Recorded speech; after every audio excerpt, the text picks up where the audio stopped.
Good day everyone. Samantay lupalop ng Pilipinas, Luzon, Visayas at Mindanao at ang samantay lupalop ng kontinente ng Daily Migalab Shoutout. So, ang ating pag-uusapan ngayon is ating pamagatang pag-iintindi. Alright? So, our pag-uusapan ngayon is tungkol po sa paggamit kay Migs sa kabilang kampo at paggamit kay Mahal sa kabunso community. Okay? So, sa mga nandyan, sa mga hindi po nakakaintindi po dyan, kahit kaibigan man yan, pinsan man yan, kapatid man yan ng dalawa, walang karapatan magsabi na hindi pwede gamitin ang bawat pangalan ng founder ng Mamigs. Unang-una, hindi mabubuo itong community at hindi makikilala ang isa't isa natin. Even I, kung wala ang community na ito, ang Mamigs community. Okay, you have no right. Kung gusto nyong hindi gamitin ang pangalan ni Mahal, hindi wag nyo din gamitin ang pangalan ni Migs Molino. Kasi panay kayo kuda dyan about kay Migs Molino. Pero kung gamitin ang pangalan ni Mahal, parang grabe ang laiti ng ibang vlogger dyan. So, hindi na ako mag-mention ng names regarding po doon. Okay? Kung gusto niyo ng respeto regarding po dyan, sa Makamahal community, hindi ako against sa mga nangyayari sa Makamahal community ng reaction, opinion ni Kuya SMB regarding sa nangyayari sa issue ngayon. Okay? Noon, about sa mga Team Palaboy, na nangyayari ngayon na maraming mga sumbong sa mga makamahal na pasobra ko lang na mga sinasabi nila tungkol sa nangyayaring issue ngayon, ang iba na brainwash. Okay? Ang iba naniwala. Laging tatandaan, ahas ay ahas. Ang ahas ay hindi pwede maging aso. Ang ahas ay hindi pwede maging kalabaw. Be careful. Yun na lang ang masasabi ni Kuya SMB. Kasi balang araw, kung magamit na kayo na nila at hindi na kayo magamit balang araw, kung anong ginawa kay Migs and Jetro, yun din ang gagawin nila sa inyo. Ha? Ganun lang po dun. Huwag agad-agad maniniwala kung anong mga feedback, anong mga salita ang binabato po ninyo laban sa founder ng Team Kabunso. Kung really talaga na ayong gamitin ang pangalan ni Mahal sa mga content ng mga vloggers dito sa social media, huwag nyo din gamitin ang pangalan ni Migs Molino. Tingnan natin kung magiging click pa ba ang mga vlogger ng ilan-ilan na nag-focus kay Mahal kung mag-boom na wala na si Mahal. So yung iba naman dyan na may mga vloggers na nandun pa rin makamahal pero maraming mga community ang sinalihan. Ha? For me, mga ka-idol, mga kamamigs, huwag naman natin pagkait ang bawat founder. Kahit ito'y hiwalay na, kahit sabi pa kung sa mga conjugal property na ang mga supporters ng makamahal, makabunso, huwag naman below the ground, below the belt, yung mga sinasabi natin sa ating kapwa. Kasi hindi na po yun maganda. Ganun lang po yung kay Kuya S, kang Kuya SMB. Kasi ang iba dyan, grabe makapag-lait sa mga makabunso. Okay? Ang issues galing sa Team Palaboy.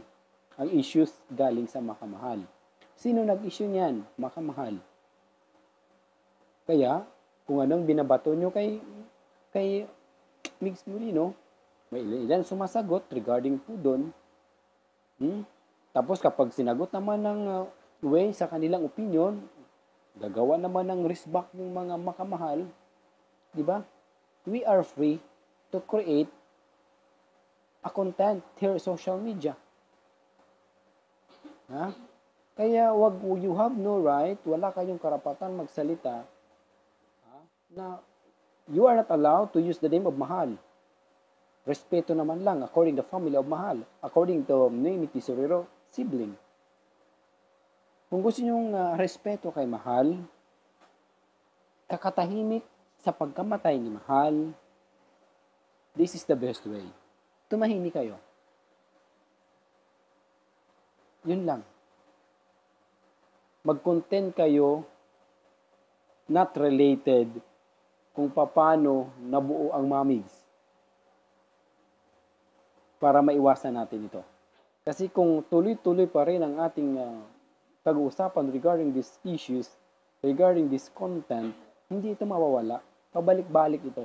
May sobra, may kulang, di ba? Yung ganun lang po doon. Yung pang nangyayari. Kaya, acceptance ang dapat. Okay? Kayo, ang iba dyan, sasabihin, ang kakapal ng pagmumukha ng mga makamigs, ka-team kabunso, kasi ginagamit pa rin ang mahal na pangalan kahit hindi na pinagbabawalan ng mga tesorero. Di ba? However, kung si Migs Molino din, yung magsalita na magsabi na huwag niyong gamitin pangalan ko. Di ba? Kung ayaw niyong gamitin ang pangalan ni Mahal, ikakatahimik ng lahat, huwag kayo na mag-content about kay Migs. About sa Mamigs. About sa nangyayari. Sa kwento ng Mamigs. Pabalik-balik lang naman eh. Yung mga timpalaboy, dagdag sobra, kulang yung mga sinasabi niyan. Okay? Wala nang may maniniwala dyan. Okay? That's my point. Matagal na to eh. Ang kailangan to pag-iintindi ng makamahal at makabunso community. Ako, sorry po mga kabunso, mga Kimtak, sa mga mahal na patuloy na sumusuporta kay Migs Molino. Kasi medyo slight busy si Kuya SMB. Yung akin, ganung point lang po mga ka-idol. Na kung gusto niyong katahimikan talaga, na hindi na i-content si Mahal, huwag niyo i-content si Migs Molino. Alam pa naman mag-content dito sila, ang mga maka-Migs Molino, mag-content lang about sa kanila. Okay? It's no problem. O kayo, mag-content kayo about lang din kay Mahal. It's no problem. Kung however, makamahal, mag-content kay Makamigs, siyempre, kung anong narinig ng mga vloggers, gagawa niya ng opinion, reaction sa inyong mga sinasabi. Hindi magko-content ulit kay Mahal. Ganun din po yun. Ang tawag doon, give and take. Give and take ang tawag doon. Dapat maging give and take tayo. At importante, makapwede tayo magbigay ng opinion, magbigay ng reaction, not below the ground, na sobrang na makasakit pa tayo ng tao. Pero gumawa tayo ng way, opinion regarding po sa ating mga ideas, sa ating obserbasyon, sa ating natatanaw. Ganun lang po doon. Hindi yung ganitong way na parang nasa palengke tayo, parang nasa gera tayo, parang nasa bulangan tayo. Tama po ba si Kuya SMB? Ang ating konti ngayon pag-iintindi. Kung ayaw nyo gamitin si Mahal, huwag nyo din gamitin si Migs Molino. Even the people around, supporters of Migs Molino, huwag nyong gamitin. Tingnan natin kung mayroon pa kayong content. Kapag salito, wagas din eh. Hindi ako against sa kwento kung paano nagsimula ang Mamigs. Against ako sa mga vloggers na parang pinagkakait, pinagraramot nila ang pangalang Mahal na wala naman silang karapatan. Ang may karapatan yan, yung mga supporters. Madepende lang kung kayo sa mga supporters kung pagpapatuloy ng support sa mga vloggers na patuloy na nagko-content kay Mahal. Magpasalamat na nga lang ng makamahal actually dahil even Mahal is patay na, wala na. Parang nabubuhay pa rin sa mga isipan ng tao. Itong community na ito, kasama pala si Mahal. Ang Mamigs community pala, sila pala si Migs Molino ang nagbuo nito. Di ba? Yung ganong mga way sana, mga ka-idol. So So hanggang dito na lang muna tayo mga idol. Asensya na po, medyo short ang ating time ngayon. Ika nga, dahil po is binigyan ko lang to ng oras na makapag-content ko sa aking channel. Again, uulitin ko, makamahal, makamigs. Ang kailangan is pag-iintindi at pag-uunawa kung paano gamitin si Migs Molino at si Mahal. Maraming salamat again. This is Kuya SMB. Bago tayo mag-end, please don't forget to subscribe this YouTube channel, Kuya SMB Vlog, para sigurado, punto por punto, fact na fact, and full. Have a good day, everyone. Ingat, God bless. Mabuhay po kayo. Love you all.